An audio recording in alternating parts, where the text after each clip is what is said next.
তো এখানে কেমিস্ট্রির ইম্পর্টেন্সটা যদি দাদা একটু মানে ভার্সিটি এবং বিভিন্ন জায়গায় কেমিস্ট্রির যে ইম্পর্টেন্স সেটা যদি একটু বলতেন। আচ্ছা, কেমিস্ট্রি হচ্ছে এমন একটা সাবজেক্ট, এটা তোমার মেডিকেলেও লাগবে, বুয়েটেও লাগবে, সিকেরুয়েটেও লাগবে, ঢাকা ভার্সিটিতেও লাগবে, অন্যান্য সব ভার্সিটিতে লাগবে। এর মানে এমন কোনো জায়গা নেই যেখানে তুমি কেমিস্ট্রিতে ভালো করা ছাড়া আগাতে পারবা।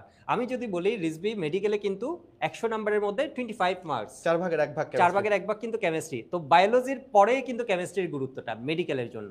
তো এখানেও আবার বুঝে যাচ্ছে মেন বই থেকে পড়ারটা একদম তোমার বইয়ে কোন জায়গায় কি আছে এটা জানার গুরুত্ব।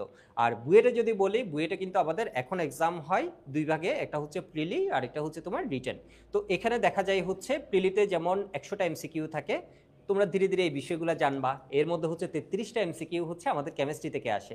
ঠিক সেম হচ্ছে রিটেনেও 13টা কোয়েশ্চেন, প্রত্যেকটা কোয়েশ্চেন হয় 10 নম্বরের, 13টা কোয়েশ্চেন কিন্তু কেমিস্ট্রি থেকে আসে।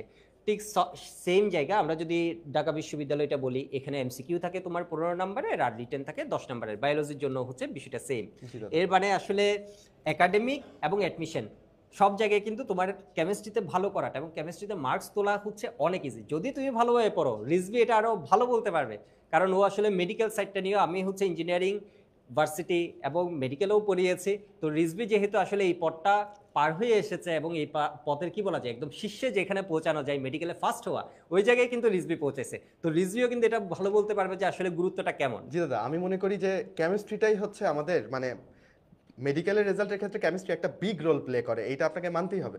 কারণ বায়োলজি কোশ্চেন বা বায়োলজির উপর সবাই কিন্তু অনেক ভালো প্রিপারেশন নেয়, কিন্তু কেমিস্ট্রিটা সবার কাছে মেডিকেলে যারা প্রিপারেশন নেয় ওইভাবে সাউন্ড থাকে না।